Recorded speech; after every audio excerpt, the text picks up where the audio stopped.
குயிக்காக பண்ணுற மாதிரி தக்காளி குழம்பு. இதை பண்ணுறதுக்கு 5 மினிட்ஸே அதிகபட்சம் தான். பட் இதோட டேஸ்ட்டோ சூப்பராக இருக்கும். ஜஸ்ட் ஒன்ஸ் இந்த மாதிரி தக்காளி குழம்பு ட்ரை பண்ணி பாருங்கள். இப்போ ஒரு மிக்ஸி ஜாரில் 3 தக்காளி, அதோட குழம்பு மிளகாய் தூள், 1/4 டீஸ்பூன் அளவுக்கு உப்பு சேர்த்து இதை ஃபைன் பேஸ்ட்டாக அரைச்சிக்கலாம். இப்போ ஒரு கடாயில் 2 டீஸ்பூன் அளவுக்கு ஆயில் சேர்த்து அதோட 1/4 டீஸ்பூன் அளவுக்கு கடுகு, 1/4 டீஸ்பூன் அளவுக்கு ஜீரகம் சேர்த்துக்கலாம். இதோட 1/2 டீஸ்பூன் அளவுக்கு உளுந்து சேர்த்து இதை நல்லா பொரிய விட்டுறலாம். இப்போ ஒரு காஞ்ச மிளகாய், அதோட 5-6 கருவேப்பிலை சேர்த்துக்கலாம்.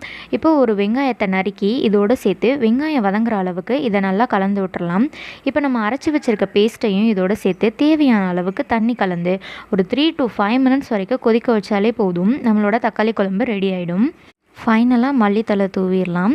சூடான இட்லிக்கு இந்த மாதிரி தக்காளி குழம்பு செஞ்சு சாப்பிட்டு பாருங்கள். சாப்பிட்றதுக்கே இது அவ்வளோ டேஸ்ட்டாக இருக்கும். ஜஸ்ட் ஒன்ஸ் இந்த மாதிரி தக்காளி குழம்பு ட்ரை பண்ணி பாருங்கள். இது பண்ணுறது ரொம்பவே ஈஸி தான். டேஸ்ட்டும் சூப்பராக இருக்கும்.